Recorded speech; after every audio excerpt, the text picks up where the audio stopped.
Mesdames, Messieurs, bonsoir. Voici les titres du journal. Impulser toujours plus haut la coopération France-Cameroun, objectif partagé par le président Paul Biya et l'ambassadeur Christophe Guilloux lors des entretiens de ce jeudi au Palais de l'Unité. L'audience est en tête de ce journal. Impulser plus fort la vaccination contre le Covid-19 au Cameroun.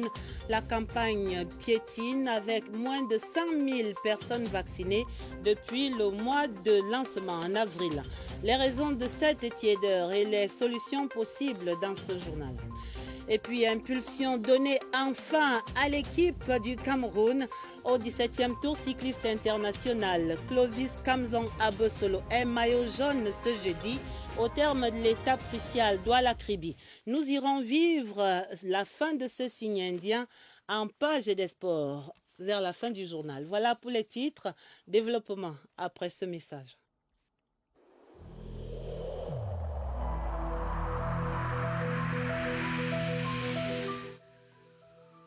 J'ai personnellement constaté que la plupart de nos concitoyens ne respectent plus les mesures de protection édictées par le gouvernement.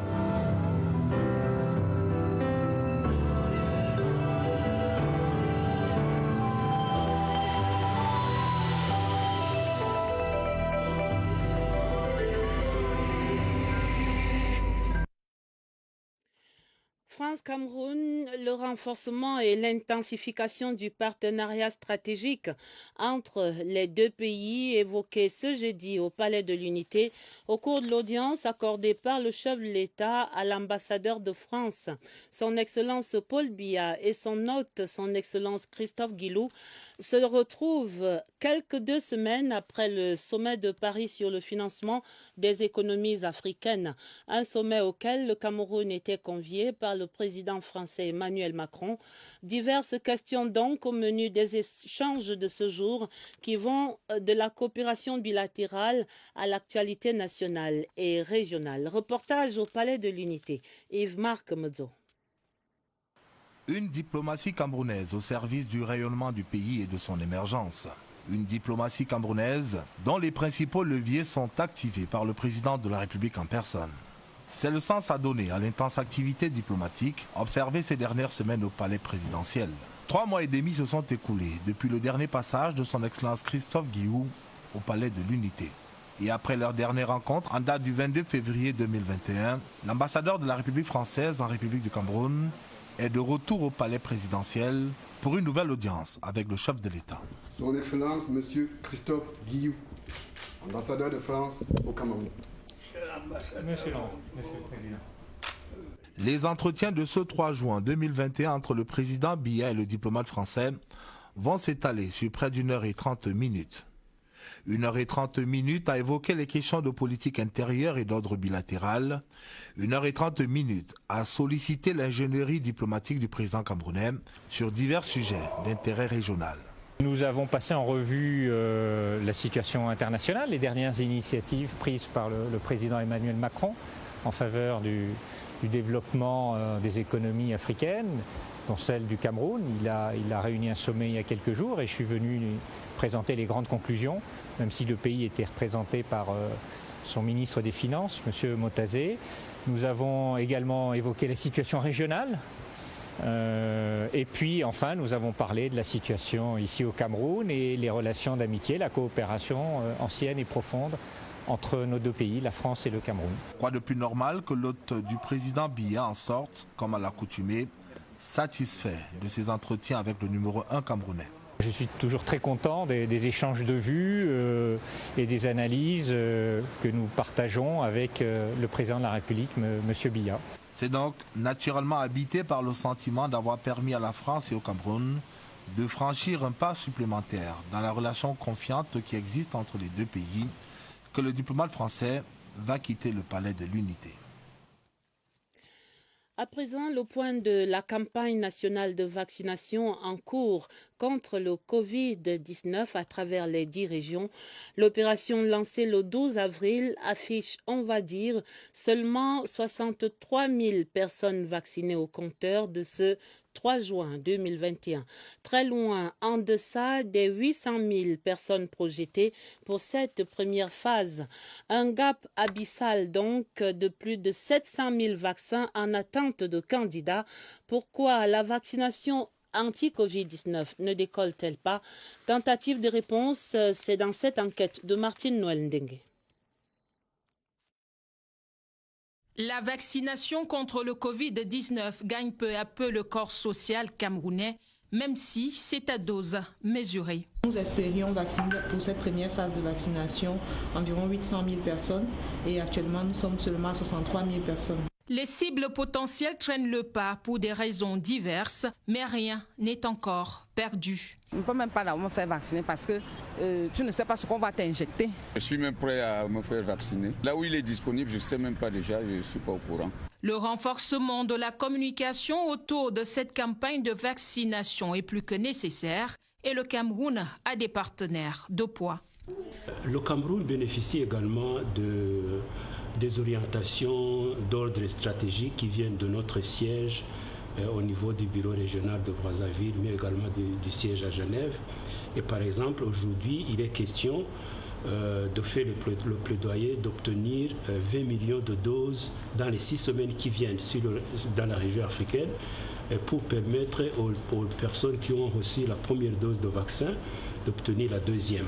La pandémie est loin d'être vaincue. Malgré la stabilité observée, le danger Covid-19 rôde toujours.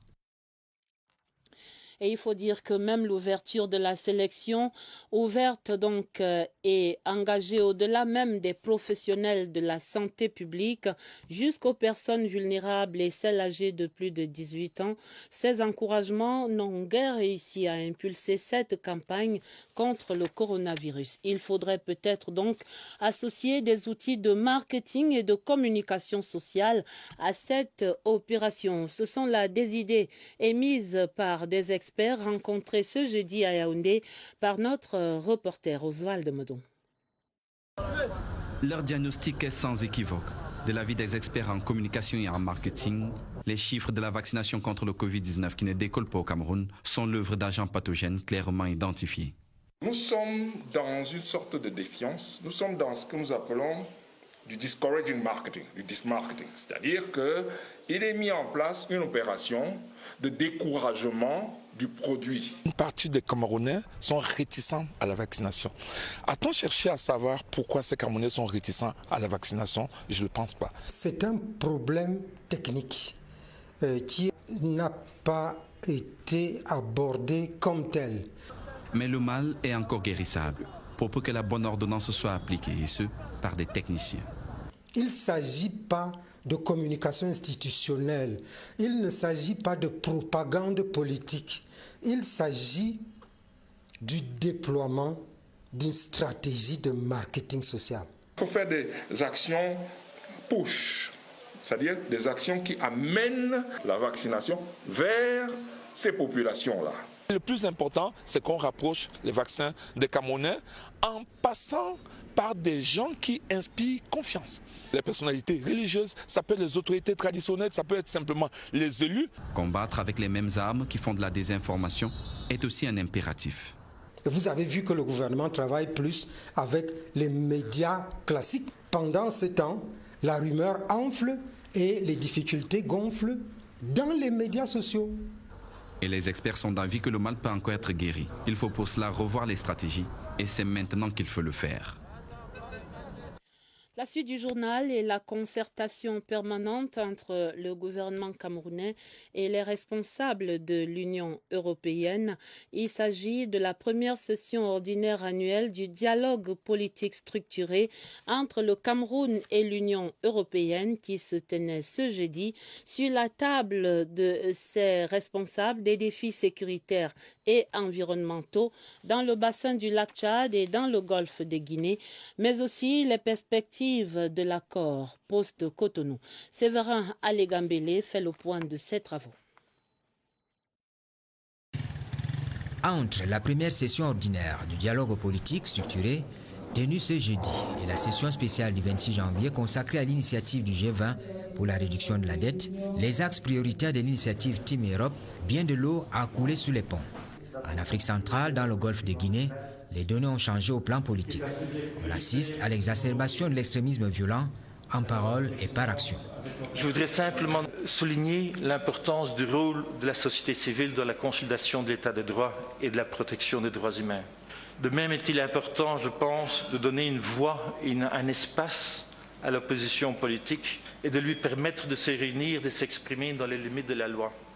Au-delà des affaires politiques, il y a eu en discussion les liens entre les forces de défense, les forces de sécurité et la population. Nous avons porté les informations, les éclairages dans tous les forats internationaux pour faire connaître la position du Cameroun. Nous demandons toujours aux uns et aux autres de comprendre la spécificité de la politique camerounaise dans ce domaine qui est une politique bien claire et assez régalienne et même une armée bien formée. Le dialogue politique structuré entre le Cameroun et l'Union européenne donne lieu à un échange d'informations globales équilibré et approfondi, débouchant parfois sur des engagements mutuels.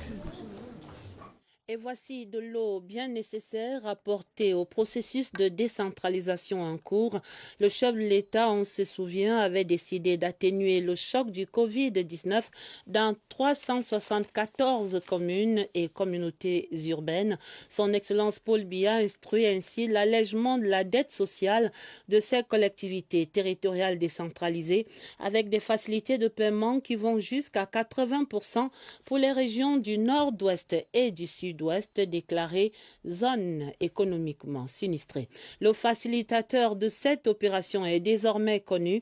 Ce sera la Caisse nationale de prévoyance sociale, la CNPS, qui signait ce jeudi une convention à ce sujet-là avec l'Association des communes et villes du Cameroun pour un montant global de l'allègement de 7 milliards et 435 millions de francs CFA. Augustin Guizana.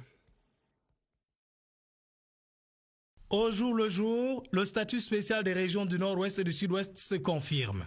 Déclarées en 2019, zone économiquement sinistrée du fait de la crise sociopolitique, ces régions ont vu leur situation s'aggraver avec l'avènement du Covid-19. La pandémie qui a grippé les collectivités territoriales décentralisées sur l'étendue du territoire. Il y a un problème surtout de gestion de l'assiette financière des communes dans le cadre de l'exécution de leurs missions. Dans les détails, les communes et communautés urbaines vont bénéficier de l'échelonnement de la dette sociale avec des facilités de paiement, soit 50,53%. Pour 2020, pour donner une indication, nous en avons annulé pour à peu près 9 milliards. Et c'est une dette globale de 7,450 milliards de francs CFA environ, échelonnée en moratoire. Nous également, une fois rentrés, nous allons sensibiliser les maires autour de notre association pour que cette sensibilisation soit répandue sur l'ensemble de la région de l'extrême nord. Pour le président de l'Association des communes et villes unies du Cameroun, la signature de la convention entre la Caisse nationale de prévoyance sociale et l'Association des communes et villes unies du Cameroun met en mouvement une synergie d'action et suscite l'espoir d'un développement serein des collectivités territoriales décentralisées. La fin ce jeudi du séminaire de 3 jours sur les nouvelles stratégies d'entretien des routes en terre au Cameroun. La session de formation organisée par le ministère des Travaux publics vise la réduction des coûts et la qualité même de ces travaux. Rodrigue Bertrand-Tueno décrit ici ce qui va donc changer sur nos routes en terre. La nouvelle stratégie d'entretien durable des routes en terre recherche la prorogation de leur durée de vie après un entretien à prix bas. Pour cela, 3 axes d'intervention ont été arrêtés. L'amélioration de la portance du matériau meuble qui constitue la couche de roulement de ces routes par une stabilisation. Ici, des solutions adaptées à chaque environnement climatique et géotechnique ont été envisagées avec un accent sur l'utilisation des matériaux locaux et de produits innovants pour leur stabilisation. Deuxième axe d'intervention, la limitation du trafic par la maîtrise et le contrôle des conditions de circulation des poids lourds. La bonne gestion des barrières de pluie sera indispensable. Dernier axe d'intervention, la maîtrise et une limitation de l'influence des conditions climatiques. Ici, l'accent sera mis sur l'assainissement et le drainage pour empêcher l'eau, principal ennemi de la route, de sévir. Tous ces éléments seront contenus dans un guide. La mise en œuvre de cette stratégie permettra la traficabilité en toute saison des 113 716 km de route en terre du Cameroun avec une vitesse de référence de 60 km/h. Le dossier des régions ce jeudi prend ses quartiers dans le septentrion avec sur le banc des accusés la contrebande et la contrefaçon, de véritables gangrènes pour les économies locales et nationales. Le phénomène fait perdre maintenant plusieurs milliards annuellement à l'État. Direction la région du Nord pour une photographie exacte de ce fléau et de ses graves conséquences. C'est dans cette enquête que signe Luc Periwanji à Garoua. C'est à bord des voitures banalisées comme celle-ci que des tonnes de marchandises, parfois de qualité douteuse, rentrent chaque jour et par des voies dérobées avant d'inonder les marchés de la région du Nord. Et dès qu'on saisit ce véhicule, le contrebandier abandonne carrément le véhicule à la douane. La contrebande, véritable vermine, pas un seul secteur de l'économie n'est épargné. Vous rentrez dans l'activité comme la téléphonie mobile, le secteur de l'habillement, des assiettes même. Tout ça, il y a de la contrebande. Si l'on en croit les chiffres de la délégation régionale du commerce et ceux de la douane camerounaise, plus de la moitié des marchandises vendues dans le Nord, au moins 80% de produits agroalimentaires, seraient issus de la contrebande. Un jour, c'est plus de 80 stalers qui entrent dans la ville. Le volume de contrebande qui dépasse ce qui passe sur la route légale, vous voyez que beaucoup de choses entrent. Ici, au poste de douane de Gashiga, sur la route qui mène à la frontière avec le Nigeria, les pertes que génère cette activité illicite sont absolument colossales. Elles s'évaluent en milliards. Ce bureau qui fait disons, presque 2 milliards par an, pouvait faire même plus de 5 milliards. Avec souvent des complicités connues et reconnues dans la chaîne de surveillance des frontières, la contrebande a pris de l'ampleur et fragilise chaque jour un peu plus le tissu industriel local et plus globalement l'économie nationale. Précisons tout de même à votre suite, Luc Perry, que cette lutte contre la contrebande et la contrefaçon dans la capitale régionale du Nord est heureusement au cœur même des préoccupations des pouvoirs publics là-bas. Des actions sont menées quotidiennement sur le terrain et des actions qui mobilisent différentes administrations avec à la clé des résultats et des efforts qui s'intensifient également pour protéger la santé des populations et préserver ce tissu industriel et économique. Claver Pascal Ndanga décrit ces efforts en cours. Le renforcement du dispositif de contrôle et de surveillance dans les frontières de la région du Nord permet de traquer les contrebandiers. L'alerte est maximale et nous avons des résultats. C'est grâce donc à l'engagement de nos agents, grâce aussi à l'apport très déterminant de la mission spéciale Alcomi Zone 3. Face à un combat qui semble rude, plusieurs administrations sont mobilisées. Dans nos différentes missions, surtout avec la poursuite de l'opération Adano, il y a un accent particulier qui est mis sur la lutte contre ce phénomène, le trafic des produits de contrebande. Les opérations coup de poing sont régulièrement organisées par la délégation régionale du commerce pour le Nord, question de démanteler les réseaux de contrefaçon. Ce que nous faisons d'habitude, c'est d'effectuer des contrôles et quand ces produits sont rencontrés, n'est-ce pas, les auteurs de cette importation sont sanctionnés conformément aux lois et règlements de la République. De nombreuses actions et initiatives menées sur le terrain pour tordre le cou à ces phénomènes qui fragilisent le tissu économique régional et mettent en danger la santé des populations. Tapis rouge ce jeudi à un représentant de l'autorité traditionnelle à l'immeuble Étoile. Le Premier ministre chef du gouvernement, Joseph John Gouté, a reçu en audience le lamido de Ngaoundéré, Mohamedou Hayatou Issa. Au centre de ces échanges, le relèvement du plateau technique sanitaire dans la région de la Damawa, entre autres sujets. Le compte rendu de cette audience, Laurentine Bokono. L'une et l'autre personnalité appartiennent à l'institution traditionnelle. Mais au-delà, le dialogue reste permanent entre le gouvernement de la République et l'institution traditionnelle dans le fonctionnement des institutions du Cameroun. Selon certaines indiscrétions, des dossiers d'importance tenaient à cœur le Lamido de Ngaoundéré, Sa Majesté El Hadj Mohamedou Ayatou Issa, le relèvement du plateau technique sanitaire de la région de la Damawa, les problèmes routiers, l'utilisation du potentiel humain, entre autres sujets évoqués au cours de l'audience avec le Premier ministre chef du gouvernement, Chief Dr Joseph Nzangote. Le Lamido est ainsi motivé par le pouvoir sacré dont dispose l'autorité traditionnelle dans notre pays et son implication dans la conduite des questions de développement de la nation. Au trône depuis le 10 avril 1997, Sa Majesté El Hadj Mohamedou Ayatou Issa est le 18e Lamido de la lignée de Issa Yaya Maïgari, son père qui l'avait investi en 1997.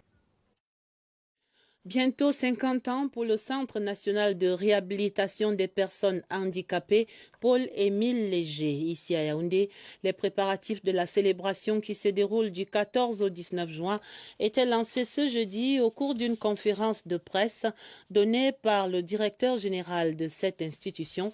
Le docteur Alexandre Manga explique ici le sens de cet événement. C'est dans une interview avec Marlise Enoambarga à Omo.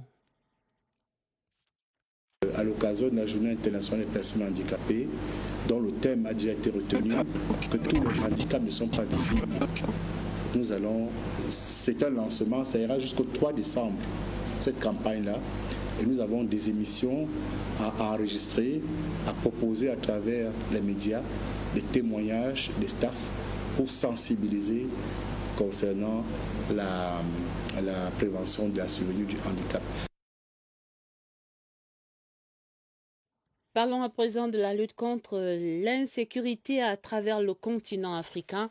L'Association des pays formateurs dans le soutien à la paix en Afrique, préoccupée au plus haut point par la recrudescence de l'extrémisme violent sur le continent. Un séminaire s'est ouvert sur le sujet ce jeudi en visioconférence et à la manette, c'était le ministre Félix Mbayou, le ministre délégué auprès du ministre des Relations extérieures chargé du Commonwealth. La rencontre réunit des experts d'une vingtaine de pays, tous mobilisés pour trouver des solutions efficaces contre ces extrémismes violents. Nous faisons le point de ces travaux avec Pierre Evemé. L'ABSA, l'Association des pays formateurs dans le secteur du soutien à la paix en Afrique, a su adapter ses activités au contexte de crise sanitaire. Et c'est avec le même zèle d'apporter des solutions concrètes aux problèmes qui minent la paix en Afrique que le commissaire divisionnaire Cécile Oyono-Tom a rassemblé la vingtaine de pays membres en visioconférence pour s'attaquer à ce phénomène qui bat de l'aile dans les autres continents et qui pourtant fait florès en Afrique. Cette problématique est très prenante, c'est une problématique de l'heure et il n'était pas question pour nous de ne pas parler de la recrudescence de l'extrémisme violent uniquement parce que nous avons le Covid. La cérémonie d'ouverture présidée par Félix Mbayou, ministre délégué au MINREX chargé du Commonwealth, en présence du général de brigade André Patrice Bitotet, directeur général de l'EIFORCE, vise à donner des résolutions claires et pratiques au gouvernement. Pour le Cameroun, notre souhait, c'est qu'à la fin de ce séminaire, ils vont nous faire des propositions sur la manière de gérer ce problème que le gouvernement prend à bras le cœur. La paix tous azimuts en Afrique par le biais de la formation, voilà la pierre angulaire du Cameroun qui abrite le secrétariat exécutif de la dite association.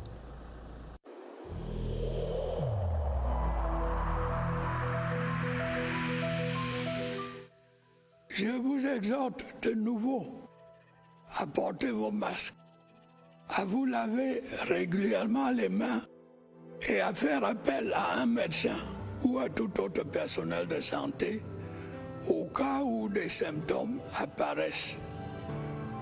C'est le seul moyen de préserver les vies et de freiner la propagation du virus.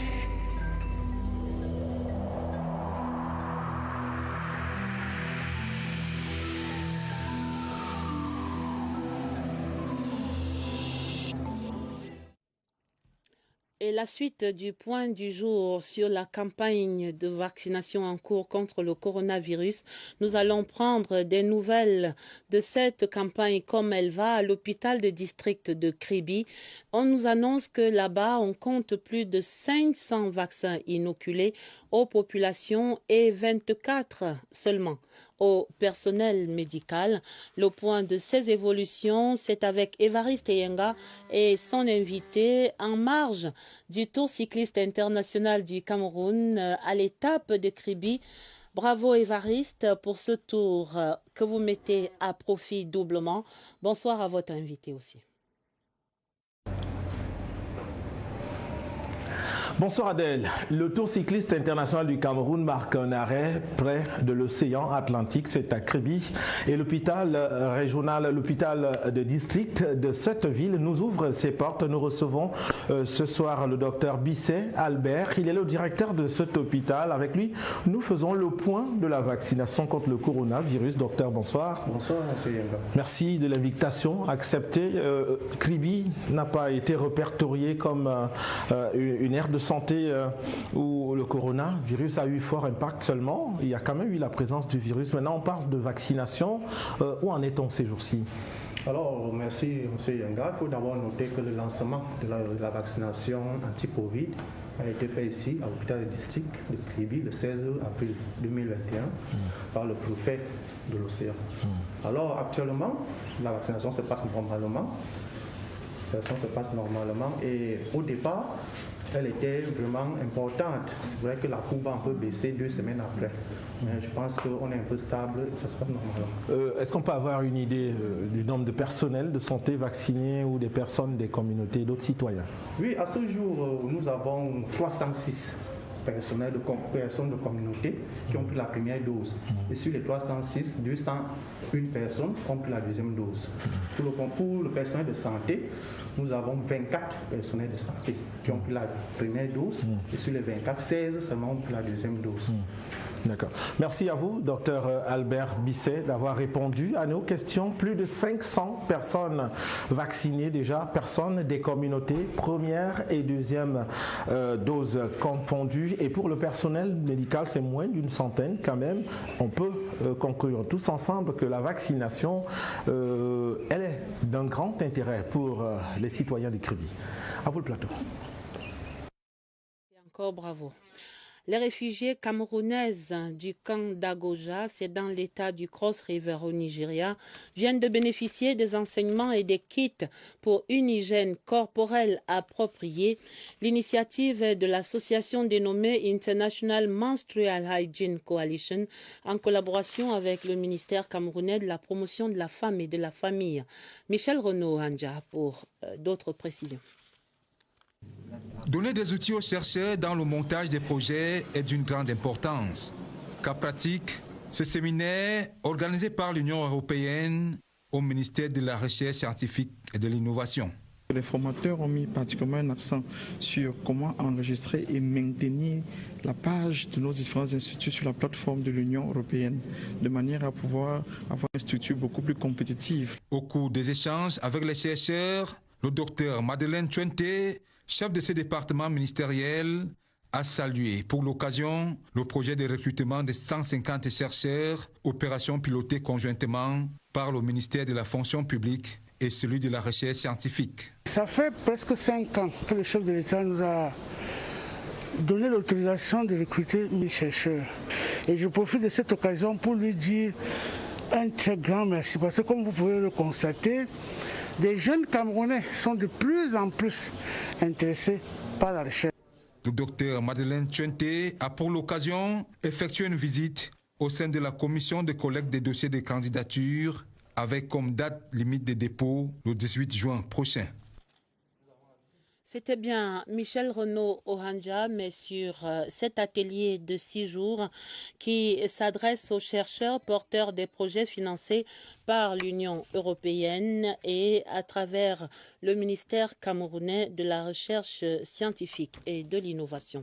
Nous allons donc retrouver maintenant ce récit sur le don de kits d'entretien corporel et d'hygiène corporelle offerts aux réfugiées camerounaises du camp d'Agoja au Nigeria, qui viennent donc de bénéficier également des enseignements de cette ONG dénommée International Menstrual Hygiene Corporation. C'est avec Michel Renaud-Anja et le bon reportage.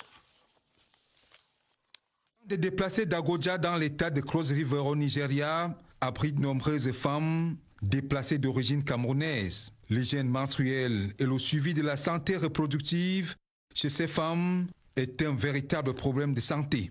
Grâce à un partenariat entre le ministère de la Promotion de la Femme et de la Famille et l'association dénommée International Menstrual Hygiene Coalition, mise sur pied par Wolisane Mokwe, ces femmes déplacées ont reçu des kits pour une hygiène appropriée. Cette action conjointe s'inscrit dans la promotion des droits des personnes déplacées tout en leur permettant de gérer leur période menstruelle dans l'intimité, la sécurité et dans la dignité.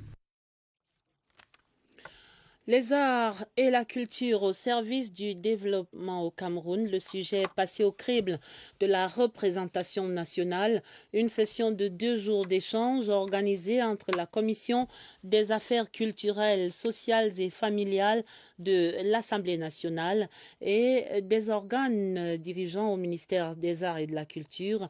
Rencontre ouverte ce jeudi au Musée national. L'objectif de la rencontre est précisé par le ministre Bidong Pat lui-même dans ce reportage que signe Serge Atangana-Bissot. Dans les jardins et allées du musée, l'éventail des aptitudes et compétences du ministère.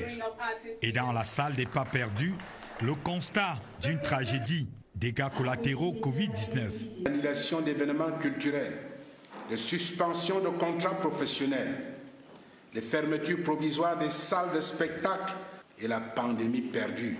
Décor planté pour cette inspection parlementaire, une activité statutaire avec le vote des lois.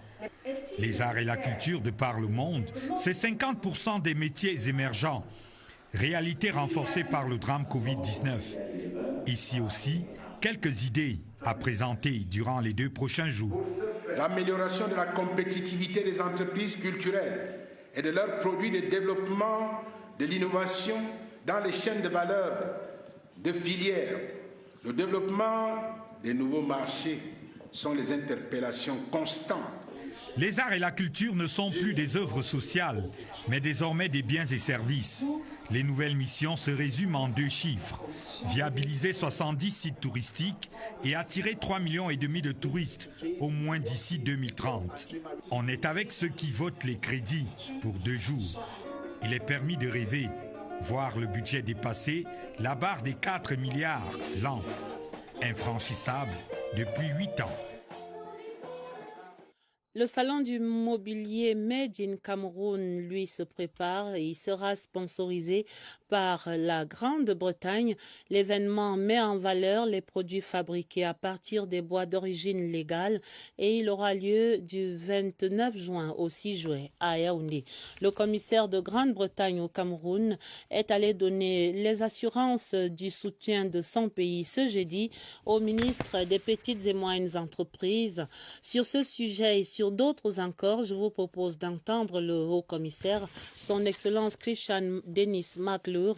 C'est dans cet extrait sélectionné par Étienne Pascal Azeg. Nous avons discuté l'importance de la protection de l'environnement et l'équilibre avec le développement durable. Ces discussions, c'est dans le contexte de la COP26 que le Royaume-Uni organise cette année, en novembre, à Glasgow, pour l'avancement de la protection de la biodiversité et l'avancement de la lutte contre le changement climatique dans le niveau mondial. Le Gabon sollicite les investisseurs camerounais. C'est dans le cadre du plan d'accélération et de transformation de son économie. C'est un emprunt obligataire qui est ainsi lancé. Le ministre de l'économie et de la relance au Gabon était à Douala hier 2 juin pour saluer l'engagement des investisseurs camerounais lors des précédents emprunts, mais aussi pour inciter d'autres acteurs économiques à investir dans la relance de l'activité économique dans son pays. Alvin Baonganzie est à Douala. Il s'agit de l'emprunt EOG 6% net 2021-2026. C'est le 6e emprunt obligataire lancé par l'État gabonais et dont le montant à recouvrir s'élève à 175 milliards de francs CFA. Les fonds levés devront servir à soutenir différents volets de l'effort de relance économique post-Covid. Des emprunts dans le cadre de domaine des infrastructures, les infrastructures sanitaires, parce qu'aujourd'hui, ce sont ces infrastructures qui doivent être aux normes pour pouvoir lutter contre la Covid, premièrement. C'est également les infrastructures ferroviaires, secteur moteur, que sont les mines et autres, doivent être accompagnées par la mise aux normes de nos secteurs de transport. Ce 6e emprunt obligataire s'inscrit dans la continuité pour la réalisation des projets entamés. Le 6e emprunt pour l'État gabonais est fondamental. Il intègre un pan très important de la relance économique qui est prévu au Gabon en 2021. Cet emprunt va financer des projets dans des secteurs très importants, mais surtout, il va aussi permettre de payer des créanciers intérieurs qui étaient en attente depuis des années. Les taux de remboursement de cet emprunt sont très préférentiels pour les investisseurs résidant en zone CEMAC et même en dehors. Comme pour les précédents, les caractéristiques sont les mêmes. C'est 6% remboursable sur 5 ans, pas d'impôt à payer. Le Gabon rembourse très bien et le rendement est satisfaisant. Au cours de la rencontre de Douala, les investisseurs camerounais se sont révélés perspicaces dans leur implication dans le processus de dynamisation du marché financier de la CEMAC. La page des sports et des nouvelles du 17e Tour cycliste international. Le maillot jaune enfin camerounais, Clovis Kamzon Abesolo, a enfilé la couleur magique en battant de précédents maillots jaunes. Il s'impose ainsi premier au classement général. La 7e étape, la plus longue, Douala-Akribi, a cependant été remportée par un Hollandais. Nous retrouvons sur la route du Tour Évariste Yenga. De Kribi se fait entendre l'hymne national du Cameroun. Clovis Kamzon Abesolo a décroché le maillot jaune. Il est désormais premier au classement général avec 12 secondes d'avance. Très satisfait parce que déjà aujourd'hui il fallait tenter le tout. Pour aller chercher ce maillot, j'avais 2 secondes. Aujourd'hui, je suis à 12. Je pense que déjà on a le jaune. On va se mobiliser le personnel pour pouvoir travailler. Et on va se ramener ce maillot dimanche au boulevard du 20 mai. Le Camerounais a infiltré l'échappée dès la sortie de Douala. Il y est resté sur 120 km, soutenu par ses coéquipiers. Les encouragements des populations ont brisé le silence de la forêt du département de l'Océan. Ils ont roulé sur le plat, sur les ponts et côtoyé le bord de la plage avant le sprint final. À l'arrivée, Clovis est classé 7e d'étape, mais il a battu de vitesse les 2 précédents maillots jaunes pour mériter le sien qu'il entend défendre. Maillot jaune à défendre dès samedi prochain à l'avant-dernière étape. Départ à Boumniebel et arrivée en Balmayo. Distance 113 km. Jour J-5 pour le championnat africain des nations de handball dames. La sélection camerounaise intensifie bien sûr la préparation, mais avec beaucoup de pression dans la tanière. Il faut rappeler que en 17 participations sur 23 éditions disputées, les Lions n'ont jamais levé ce trophée-là. Et cette 24e édition qui se joue à la maison est celle de tous les défis pour le groupe. Et ce soir, Joseph Gouet Amandeng revisite le palmarès de ces dames. À 3 reprises, les Lions de handball sont passés à côté de la première marche du podium. La toute première fois lors de la 3e édition au Congo en 1979, à la 7e édition au Maroc en 1987 et en Égypte en 2004. Il va falloir cravacher dur dans cette 24e édition à la maison pour inscrire en lettres d'or le nom de la sélection camerounaise dans le livre des vainqueurs du championnat d'Afrique des Nations de handball dames. Plusieurs accessites à son actif en 17 participations. Des classements peu reluisants qui ravalent l'équipe nationale de handball dames du Cameroun au rang de outsider moyen de la compétition. La préparation faite depuis plusieurs semaines déjà au Palais Polyvalent des Sports de Yaoundé devrait apporter toutes les solutions pour une bonne performance. Et pour arpenter la piste du succès final, il faudra d'abord donner le signal fort en remportant de la plus belle des manières la sélection kenyane en match d'ouverture le 8 juin prochain. En 23 éditions déjà disputées, la CAN de handball dames n'a eu que 4 vainqueurs jusqu'en 2018. Le tenant du titre, l'Angola, règne en maître avec 13 trophées déjà remportés. Il est à la tête d'un quatuor complété par le Congo, la Tunisie et le Nigeria. Encore quelques jours pour voir les Lions se lancer à la conquête de leur premier sacre continental. Et voilà qui met un terme à ce 20h30. On retient essentiellement cette audience du chef de l'État, son Excellence Paul Biya, à l'ambassadeur de France, son Excellence Christophe Guilou. C'était ce jeudi. Le journal était préparé avec la collaboration de Irène Janafouda et de Augusta Ngononga. Vous aurez un autre journal à minuit. Vous serez en compagnie de Sadou Mamoudou et de Elvis Teke. Retrouvez sur cette antenne dans l'immédiat le magazine La décentralisation en marche au Cameroun pour les éditions du 20h30 du week-end. Dès demain vendredi, vous serez en compagnie de Atta Badine Omar. Je vous souhaite d'avance un excellent week-end. Très belle soirée sur toutes nos antennes et à lundi, 20h30.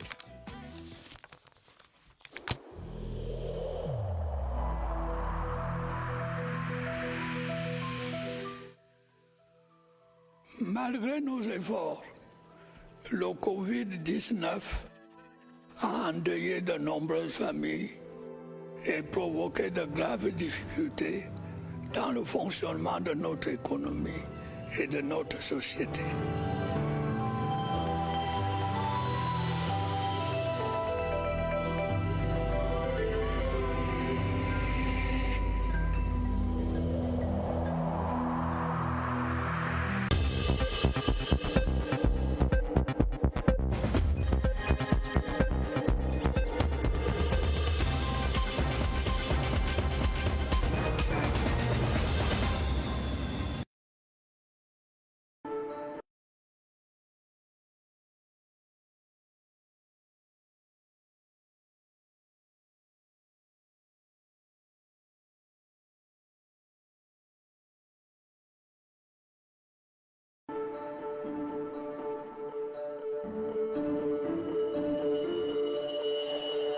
Bonjour mon frère, mon chocolat. Tu sais que tu as ma personne. Je t'offre 2 au prix d'1. Tu me gâtes là. Ma femme m'a demandé 1 par 5 à la maison. Waouh, 2 par 5 à ça. Vraiment? Chérie, tu es content de cette année. Doublement heureux. 1 c'est bien, le double c'est bêta. Renouvelez votre forfait au dièse 111 étoile 0 dièse avant son expiration et recevez le double.